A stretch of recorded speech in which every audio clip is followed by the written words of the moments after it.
Bon, je comptais aller me coucher et en fait là je regardais un peu mon téléphone. Je voulais plus faire de snap là pour ce soir. Je suis obligée, je suis révoltée en fait. Je regarde un peu l'actualité et là je vois en seulement une semaine, hein. Enfin je vois passer tous les jours, mais là j'ai vu l'image de trop, la vidéo de trop. Je suis obligée de dire quelque chose, c'est pas possible. Sinon en tant qu'influenceur on dit rien, on reste comme ça, reste comme ça sans rien dire. En seulement une semaine, il y a un ado qui est rentré de colonie avec des bleus de partout parce qu'il s'est fait maltraiter par d'autres enfants pendant une semaine en colo. Une semaine, jour et nuit. Le harcèlement, le traumatisme pour cet enfant. Je vois aussi une autre vidéo d'un grand-père il y a quelques jours qui se fait cambrioler, qui se fait ruer de coups le grand-père, je crois qu'il a 80 ans, pour des petits bijoux. Le gendarme qui a été tué aussi, voilà, refus d'obtempérer, voilà, on lui enlève la vie. Cette petite fille aussi qui est décédée, j'en ai les larmes aux yeux, à cause d'un jeune qui faisait du scooter à contresens sur une roue. Cette femme-là, en ce moment ça passe en justice, qui s'est faite violer ces 20 dernières années par une cinquantaine d'hommes à cause de son mari. Voilà, sans le savoir. Et encore j'en passe, hein. J'en passe, j'ai mis un résumé d'ailleurs sur Insta. Et encore j'ai pas tout mis. Comment c'est possible en fait? Comment c'est possible de voir toutes ces actualités en seulement une semaine? Ça devrait être les actualités, déjà ça ne devrait pas exister, mais quand bien même, ça devrait être les actualités sur un an. Pas sur une semaine, pas sur 7 jours. C'est pas possible. Et encore, comme je vous dis, il y a plein de trucs que j'ai pas mis. Et franchement, quand je vois toutes ces histoires, j'ai le cœur qui saigne. Mais vraiment, genre ça me fait tellement de peine. Là, je vais m'endormir, je sais que je vais mal dormir ce soir. Voilà, d'avoir abordé le sujet, d'avoir mis les deux pieds dans le plat. Je vais mal dormir ce soir, mais c'est pas grave parce que c'est un peu de compassion pour toutes ces familles en fait. Et je me mets à la place des familles en fait. Comment j'aurais réagi moi si mon grand-père il s'était fait tabasser par des cambrioleurs? Ou si ma fille avait perdu la vie à cause d'un scooter qui est un délinquant de la route? Ou si mon mari, qui est force de l'ordre, qui donne sa vie pour essayer de faire respecter les règles et justement que ce genre de choses ne se produisent plus, soit tué comme ça, pour un refus d'obtempérer. Ou bien que mon fils, que j'envoie en colonie, revient rué de coups. Ou alors que ma mère, j'apprends que ma mère, en fait, elle s'est faite violer par 50 hommes.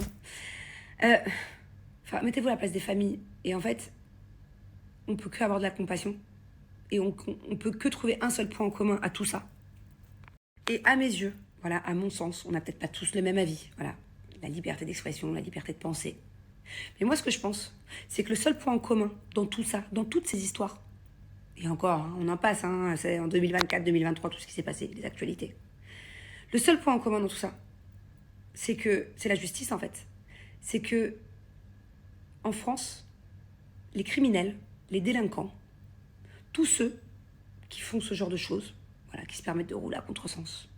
Bien évidemment, ce jeune-là, à mon avis, c'était pas voulu, hein, qu'il écrase cette petite fille de 7 ans, Mais c'est quand même un délinquant de la route, en fait. Il est à contresens, il est sur une roue.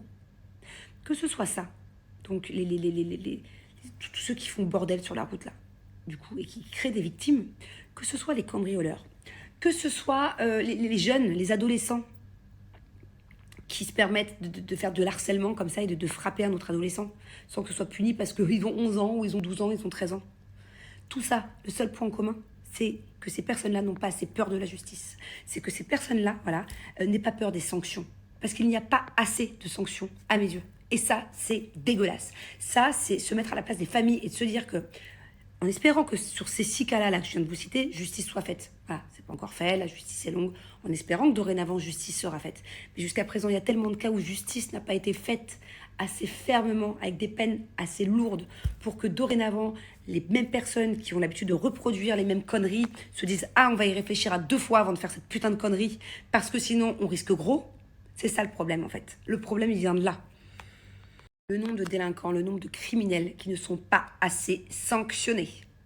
Et encore, le pire du pire, moi, ce qui m'écoeure dans cette justice, c'est les pédophiles et l'inceste. Alors là, quand on voit les histoires qui, des fois, ne sont à peine jugées, à peine sanctionnées.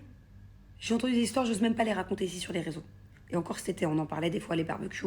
Des histoires d'amis proches, hein, d'amis, voilà, pas des trucs qui sont même pas passés aux infos, parce que c'est tellement commun maintenant, ce genre de trucs, qui ont même pas été punis. Et le problème, c'est même pas la police. les policiers, je sais pas comment on appelle ça, qui s'occupent, les brigades spéciales qui s'occupent de tout ce qui est inceste, de tout ce qui est pédophilie, ils font un travail formidable. Même pour les autres crimes. Le problème, c'est la justice. Parce que c'est bien beau d'attraper quelqu'un, de mener l'enquête. Mais si à la fin, la sanction, elle n'est pas ouf, bah, la personne, elle va recommencer. Forcément, elle va sortir et puis elle va dire, ah, bon, bah, au final, j'ai pris que ça. Bah, du coup, ouais, je vais recommencer. Non, c'est pas possible, c'est pas possible. Il faut que toutes les personnes malveillantes sur cette terre, voilà, soient punies à juste valeur. Prennent une sanction qu'elles se rappelleront toute leur vie, afin de ne pas récidiver. Et il faut que les autres personnes qui, pareil, font de la merde, en fait, se disent « Ah, putain, j'ai mon pote, il a fait ça, il a pris cher. Ah bah du coup, bah, je vais pas le faire. » Voilà. C'est ça la solution, au final. Allez, je change de sujet, je me mets devant ma série, je me mets à la place de toutes ces familles, mes condoléances, et puis moi je sais pas comment j'aurais réagi, la vérité. N'importe laquelle de ces histoires, en tant que maman, je sais pas comment j'aurais réagi. En tant que femme aussi. Et alors le truc pour finir qui me rend hyper ouf, mais je vous en ai déjà parlé, mais je suis obligée à chaque fois d'en parler quand on parle de tout ça, c'est les squatteurs aussi. Les squatteurs. Donc c'est-à-dire que tu pars 2 jours, tu pars en week-end, tu reviens, ta maison elle est squattée, ton appart il est squatté. Voilà. Ton appart ou ta maison que des fois t'as mis toute ta vie à être propriétaire, à mettre centime par centime, que tu t'es privé toute ta vie pour être propriétaire. Ton appart est squatté. Après un certain délai, je crois que c'est 48 heures, 72 heures, je sais plus. Et bah toi, tu te retrouves à la rue. Puis pour certaines personnes, j'ai vu des reportages, ils ont pas une thune, parce qu'ils ont tout mis dans cet appart. J'ai vu un grand-père l'autre jour, hein, sur Marseille, dans un reportage. Il se retrouve SDF. Voilà. Et ça, c'est normal. Donc en fait, des gens s'introduisent chez toi, vivent chez toi, dans ce que tu as mis une vie à payer, et tu ne peux pas les déloger. Et toi, t'es à la rue. Tu deviens SDF. Où est la logique de cette chose? Enfin, faut m'expliquer. À quel moment on se dit, tiens, il faut défendre les squatteurs? Tiens, eux, bah, ils méritent de rester. À quel moment? Enfin, comment? Pourquoi? Quelle logique? Juste, donnez-moi des bonnes raisons. Voilà, il y a peut-être des gens qui sont pour ça, certainement, vu que cette loi existe. Donc c'est qu'il y a des gens, du coup, qui trouvent ça normal. Mais expliquez-moi, pourquoi? Imaginez votre grand-mère, faut toujours se mettre à la place des gens, hein, dans ces situations-là. Imaginez votre propre cas ou votre grand-mère, voilà, qui vit dans un petit appart, un petit studio, qu'elle s'est acheté, peu cher.